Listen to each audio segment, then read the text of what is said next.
মাঝে মাঝে আল্লাহ আমাদেরকে দুঃখ কষ্ট দিয়ে পরীক্ষা করতে চান, এগুলো আমাদের জন্য খারাপ নয়।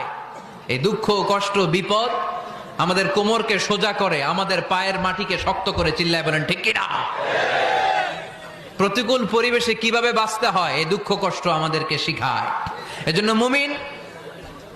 মুমিন বান্দার বৈশিষ্ট্য হচ্ছে দুঃখ কষ্ট বেদনা জ্বালা এগুলোতে সে আপসেট হয় না, সে হাল ছেড়ে দেয় না, সে ভরসা রাখে একজনের উপর। চিল্লায় বলতে হবে তিনি কে? কারণ মুমিন জানে রাত্রি যত গভীর হয় অন্ধকার তমানিসা ভেদ করে শুভে সাদিক হয়। মুমিন জানে গর্ভবতী নারীর পেটের ব্যথা যেই দিন বাড়তে থাকে ওই দিনই নতুন মেহমান আগমনের সময় ঘনাতে থাকে। মুমিন জানে তার জীবনে দুঃখ কষ্ট বিপদ যত বাড়তে থাকে সুখের দিন কাছে আসতে থাকে। এজন্য মুমিনের হারাবার কিছু নেই। ফাইন্না মাআল উসরি ইউসরা, ইন্না মাআল উসরি ইউসরা। নবী হে, কষ্টের পরেই আছে আনন্দ, দুঃখের পরেই আছে সুখ। আপনি সমস্যায় পড়েছেন, ওই সমস্যার সমাধানও আছে না নাই? এই পৃথিবীতে এমন কোন সমস্যা আছে যেটার সমাধান নাই? কথা বলেন। সমস্যা তৈরি করেছে কে?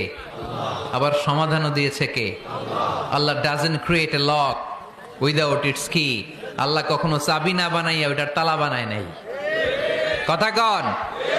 তালাও যেহেতু আছে ওই তালার চাবিও বানিয়েছে কে? মা আনজালাল্লাহু দাআন ইল্লা আনজালাল্লাহু লাহু শিফা।